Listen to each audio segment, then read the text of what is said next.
DS judicial academy Prayagraj Allahabad APP परीक्षा में शामिल होने जा रहे सभी छात्रों को बिहार माइनर एक्ट के इस क्वेश्चन में ये बताने जा रहे हैं कि करप्शन एक्ट, जो आपका करप्शन एक्ट है, इस करप्शन एक्ट के क्वेश्चन में भ्रष्टाचार एक्ट के जो विभिन्न अपराध हैं जिनका उत्तर धारा 7, 8, 9, 10, 12, 13 में दिए गए हैं, इन सारे अपराधों पर हम एक चर्चा करने जा रहे हैं, जिसमें 13 बहुत ज़्यादा इम्पोर्टेंट है, बाकी सभी इम्पोर्टेंट हैं। तो करप्शन एक्ट के अंतर्गत वर्णित विभिन्न अपराध जो निम्न धाराओं में वर्णित हैं, इसका वर्णन कीजिए, इनके दंडिक प्रावधानों को बताइए, इसका उत्तर आप देखिए। छात्रों की तरफ से जो जैसे जैसे परीक्षा नज़दीक आ रही है, थोड़ा सा उनको हरासमेंट आ रहा है, दबाव आ रहा है, तो दबाव की अपेक्षा आप उसको पॉजिटिव वे से काम करिए, दबाव मत लीजिए, बल्कि उस प्रश्न को छोटे रूप में लिख करके आप देखिए। एक बड़े प्रश्न को छोटे छोटे रूप में लिखिए। अभी हम बताते हैं, पहले इसको आप सुनिए। भ्रष्टाचार एक्ट के विभिन्न अपराध, सबसे पहले हम आते हैं सेक्शन 7।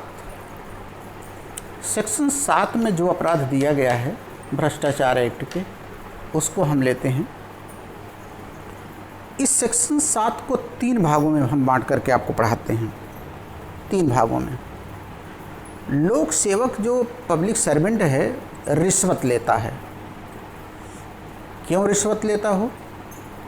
ताकि वह किसी को असम्यक लाभ पहुंचाए। अनड्यू एडवांटेज, असम्यक लाभ, मतलब एक सम्यक लाभ होता है, एक असम्यक लाभ होता है। तो असम्यक लाभ, ये 2018 में संशोधन किया गया। लोक सेवक को रिश्वत देना, जो रिश्वत लेता है किसी को असम्यक लाभ पहुंचाने के लिए, चाहे वह रिश्वत स्वयं अपने हाथ में ले और चाहे किसी अधिकारी के माध्यम से आप तक पहुंचे। तो इस तरीके से जब लोक सेवक तक रिश्वत आती है, कोई असम्यक लाभ उससे लिया जाए, चाहे स्वयं हाथ से ले, किसी लोक सेवक के माध्यम से आता है। एक तो ये है सेक्शन 7 में। दूसरा है वह इनाम के रूप में कोई चीज़ लेता है। कहता हम घूस नहीं लिए हैं, इनाम के रूप में लेता है ताकि उसको हम गलत तरीके से लाभ पहुंचाएं। इनाम के रूप में असम्यक लाभ लेता है ताकि वह लोक कर्तव्य का पालन करने में किसी को अनुचित रूप से लाभ दे। जैसे आप पैसा दिए तो आपके विरोधी पक्षकार को जो चुनाव चिन्ह था उसमें डिस्टर्ब कर दिया हो, तो इनाम के रूप में असम्यक लाभ लेना ताकि लोक कर्तव्य का पालन अनुचित तरीके से करें। ये दूसरा पॉइंट आया।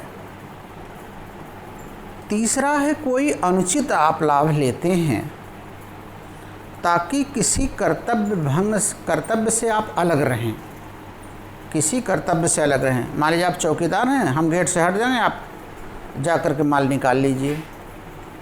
तो अनुचित लाभ लेने के लिए, कर्तव्य भंग करने के लिए, अनुचित लाभ लेते हैं कर्तव्य भंग करने के लिए। तो आपको मैंने बताया लोक सेवक जो रिश्वत ले रहा है, धारा 7 में 3 तरीके का है। एक में असम्यक लाभ लेना, चाहे खुद हाथ से, किसी अधिकारी के माध्यम से, इनाम के रूप में वही रिश्वत लेना ताकि अपने लोक कर्तव्य का पालन करने से हम बेईमानी से अपने को अलग रखें। अनुचित कोई लाभ लेना ताकि कर्तव्य पालन से हम अपने को अलग रख लें। अगर ये सारी चीज़ें कोई करता है तो ऐसे व्यक्तियों को कम से कम 3 वर्ष का कारावास और अधिकतम 7 वर्ष का कारावास का दंड दिया जाएगा। जैसे कोई व्यक्ति राशन बनवाने के कार्ड के लिए ऑफिस में दौड़ रहा है, एक अधिकारी उससे कहता अगर 5,000 रुपये आप दे दें तो आपका हम राशन कार्ड बना देते हैं। उसने 5,000 रुपये उसको दे दिया। चूँकि लोक सेवक ने 5,000 मांगा था, अतः वहाँ पर न्यूनतम 3 वर्ष अधिकतम 7 वर्ष की सज़ा का सेक्शन 7 में ऐसा अधिकारी दोषी होगा। एक सेक्शन 7 का अपराध आपने पढ़ लिया। आइए सेक्शन 8 का अपराध देखते हैं। अभी तक तो आपने सेक्शन 7 में ये चीज़ पढ़ा कि लोक सेवक ने 5,000 रुपया मांगा था, नहीं, लोक सेवक सारी जगह पैसा मांग रहा है। अब दूसरा पॉइंट आता है, लोक सेवक को आप पैसा दे रहे हैं, तो लोक सेवक को धन देना या इनाम देना ताकि गलत तरीके से उससे हम कार्य करवाएं। लोक सेवक को धन देना या कोई इनाम देना ताकि हम गलत तरीके से उससे कोई काम करवाएं, तो फिर आप भी दंडित किए जाएंगे। 7 वर्ष का कारावास, जुर्माना आपको दिया जाएगा, बचेंगे नहीं। आपका कहना है मुझे धन देने के लिए विवश किया गया है। अगर आपका ये कहना मुझे धन देने के लिए विवश किया गया है, तो जिस दिन आपको विवश किया गया है उसके 7 डेज के अंदर आप इन्वेस्टिगेशन अधिकारी को बता दीजिए। अगर बता देते हैं तो यह बोनाफाइड होगा और आपके ट्रायल में, आपके बेल में, दोनों जगह यह कंसीडर किया जाएगा।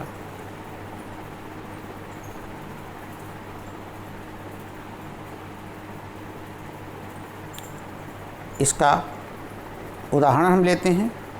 कहीं पर गवर्नमेंट की नीलामी हो रही है, उस नीलामी में जो व्यक्ति सरकारी कर्मचारी नीलाम कर रहा है, आप उसको इतना पैसा का ऑफ़र करते हैं दे करके कि जितनी भी बोली है वो मेरे पक्ष में ही लगनी चाहिए, तो इस प्रकार का कृत्य सेक्शन 8 में दंडनीय है। अगर कोई वाणिज्यिक संव्यवहार ऐसा अपराध करता है, कारपोरेशन करता है, तो फिर वह 10,000 रुपये से दंडित किया जाएगा, जुर्माना देना होगा। तो ये सेक्शन 8 आपने पढ़ा।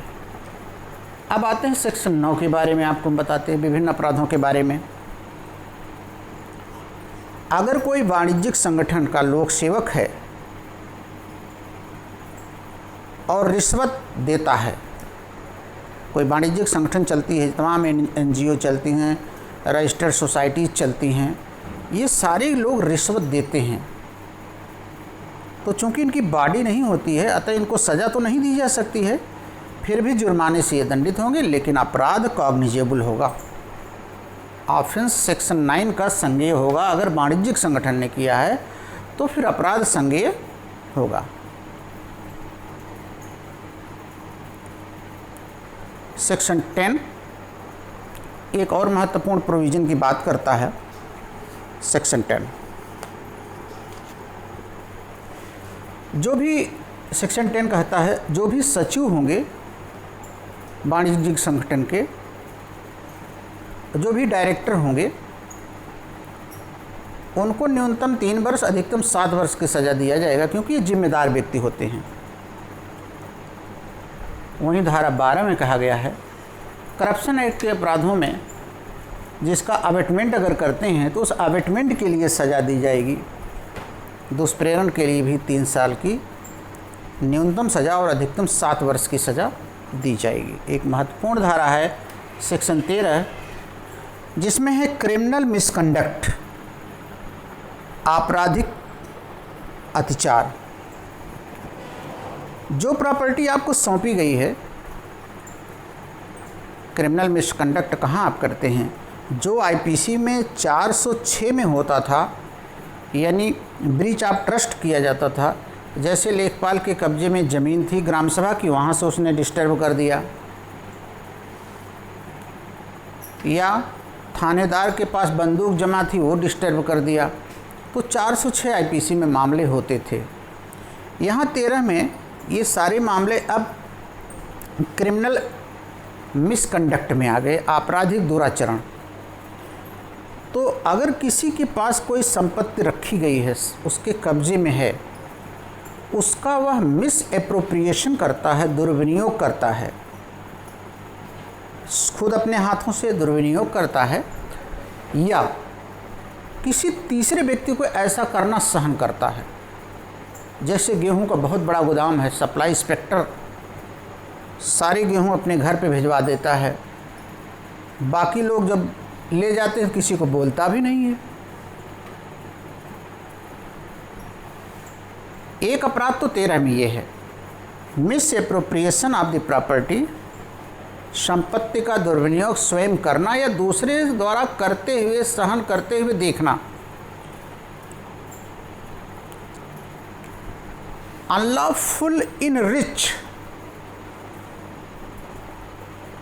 ऑन देयर ऑफिस, अपने उस पद पर, जिस पद पर आपकी पोस्टिंग हुई है उस पर गलत तरीके से आप धनी होते हैं, गलत तरीके से अपने को धनी करते हैं। तो ये 2 आपराधिक मिसकंडक्ट सेक्शन 13 में माने गए हैं। एक 13(1)A में है, एक 13(1)B में है। पद पे रहते हुए अपने को इनरिच करते हैं, धनी बनते हैं, इसमें तो एसपी रैंक का ऑफिसर इन्वेस्टिगेशन करेगा, ये भी है। और इस अपराध में 13 के 1A और B में न्यूनतम 4 वर्ष की सज़ा है और जो अधिकतम 10 वर्ष तक की हो सकेगी।